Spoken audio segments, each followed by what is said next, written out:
แล้วយើងបន្តមេរៀនរបស់យើងទៀតមុនហ្នឹងយើងបាននិយាយពីពេលណាដែលយើង click sell ពេលណា click sell ហើយពេលណាដែលយើង click buy ណាយើងមើលវាហើយណាយើងនិយាយឡើងវិញ click sell គឺយើងមើល status របស់វាហើយយើងមើល chart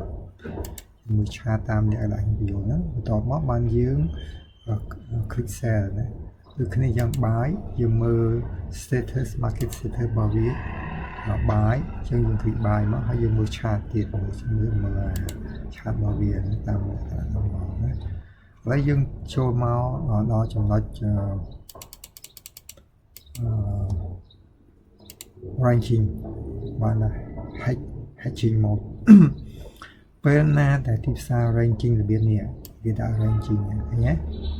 ខ្ញុំថា ranking របៀបហ្នឹងយើងចាប់ដើមคลิก hedging អញ្ចឹងtrade EA ធ្វើម៉េចវា buy មួយ sell មួយជាមួយគ្នាមួយ buy ទៅលើមួយ sell ក្រោម buy វាvà sell ក្រោមដូចគ្នាអញ្ចឹងយើងកាលណាយើងឃើញអាហ្នឹងហើយយើងប្រយ័ត្នមែនទែនប្រយ័ត្នទៅ watch នេះព្រោះបន្ទាប់ពីវា sideways ហើយ range នេះគឺ sideways ហ្នឹងវានឹងទៅលើឬក៏វានឹងទៅក្រោមអាហ្នឹងចំណុចសំខាន់គេថាយើងជក់ដៃបាយផងឡើងទៅលើចំណេញមកក្រោមចំណេញឡើងជក់ដៃហ្នឹងគឺថាវាបុកទៅលើផុតប្រយទៅលើចុះមកក្រោមអាហ្នឹងយើងមានបញ្ហាអាហ្នឹងយើងបន្តប្រយ័ត្នទៅហ្នឹងឥឡូវយើងមើលអា ranking signal របស់វាទីផ្សារកាលណាវាជា ranking ភាគច្រើនគឺវាចេញសញ្ញាពណ៌លឿងនិយាយបានថា market state អញ្ចឹងហើយបើ candlestick របស់វាហ្នឹងគឺវាចេញមកថាវាបន្ទាត់នេះEMA 40 50ហ្នឹងរត់ស្របគ្នាអញ្ចឹងវាចង់និយាយថាវាតាណាវាអត់ដូចអាយើង sell វាញែកចេះមកណាដល់ពេល buy យើងឡើងចេះញែកចេះប៉ុន្តែដល់ពេលអា EMA នេះគឺវាចេញមកត្រង់ផ្លូវយ៉ាងមកវាឡើងលើតិចវាចូលមកក្រោមឡើងលើជាងក្រោមហើយដល់ពេលអានេះអា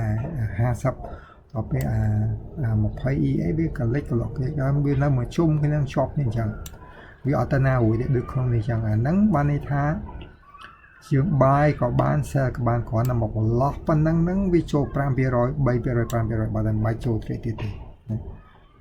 ហ្នឹងគឺកន្លែងហ្នឹងយើងឈប់ហ្មងទៅតែចេញអញ្ចឹងភាគច្រើនខ្ញុំអត់ឲ្យ recommend ឲ្យ trade hedging វែងពេកទេចូលបំផ្លែតបានអីនៅពេលណាជាចាប់ដើមទីផ្សារកតាក់ឡើងខ្លាំងដូចជាក្នុងករណីនេះចាប់ដើមកតាក់ឡើងលើយ៉ាងមកបើថាអា sell របស់យើងដោះរួចប៉ុន្តែជាប់បាយអញ្ចឹងវាធ្លាក់មកត្រឡប់មកវិញរួចខ្លួនអញ្ចឹងយើងត្រូវឈប់ហ្មងកន្លែងហ្នឹងណា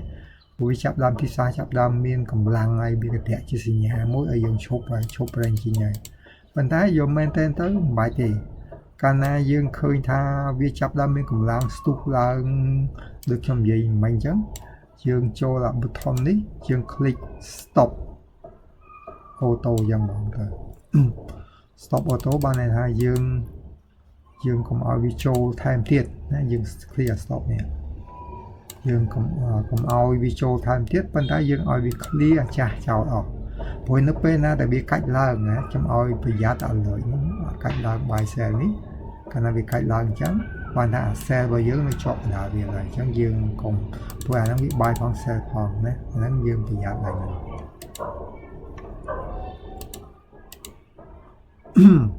នេះហើយឈីមបឋមដូចខ្ញុំនិយាយអញ្ចឹងយើងមើលនេះលក្ខណៈរបៀបយើងមើលដើម្បី confirm ថាវាអត់ទៅលើទៅក្រោមឆ្ងាយណាយើងមើល M2 វាយើងដូចញាក់ចុះញាក់ឡើងខ្លាំងអញ្ចឹងណាប៉ុន្តែបើសិនតែយើងមើល M5 វិញវារត់ flat ទៅត្រង់ទៅគ្នាហ្មងអញ្ចឹងអាហ្នឹងវាជាតំបន់ដែលយើងហើយជីងបានហើយកុំឲ្យមកតំបន់នេះអាហ្នឹងគឺយើងពិបាកមានបញ្ហាណា ហ្នឹងកុំឲ្យមកលំហ្នឹង ចឹងកាលណាយើងហើយជីងតែម្ដុំប៉ុណ្ណឹងមកប្លុកប៉ុណ្ណឹងវាឈប់ 2% 3% ហ្នឹងយើងឈប់ទៅ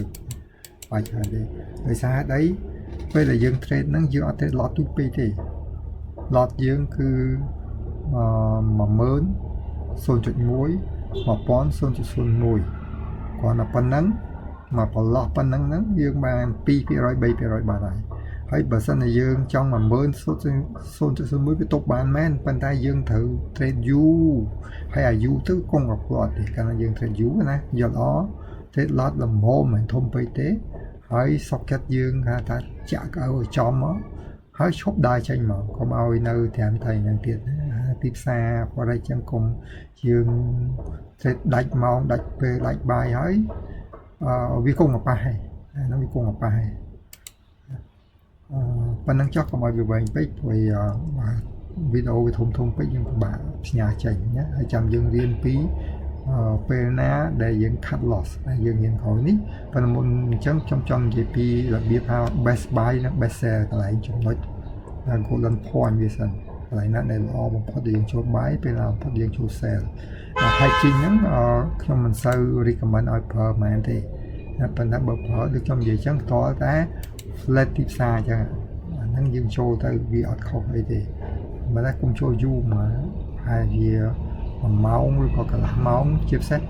ពេលម៉ោងចាប់តាំងពីម៉ោង9ម៉ោង10ទៅដល់ម៉ោង11ឈប់ទៅម៉ោង9ព្រឹកម៉ោង9ព្រឹករហូតដល់ម៉ោង11ឈប់ទៅចាប់ពីម៉ោង11កន្លះទៅម៉ោង1ម៉ោង2ទីផ្សារចាប់ដើមកន្ទះវិញចិត្តលន់បើកណាយើងបាយទេយើងឈប់ទៅម៉ោង12ឬក៏ម៉ោង11ឈប់ហើយដល់ពេលព្រោះយើងអត់អាចដឹងថាពេល London បើកវាកន្ទះរបៀបមិនទេយើងបិទអាហ្នឹងអញ្ចឹងយើងបិទមុនម៉ោង2ម៉ោងទៅម៉ោង11កន្លះឲ្យបានណាប៉ុន្តែ11កន្លះភាគច្រើនក៏ចាប់ដើមកម្រិតលើទីផ្សារភាគច្រើនបិទទៅម៉ោង11ហ្នឹងមិនមែនថាយើងឈប់ចូលទេយើងសម្រាកសិនណាហើយបើសិនយើងគ្រប់ 3% ហើយឈប់ហ្មងទៅអូខេ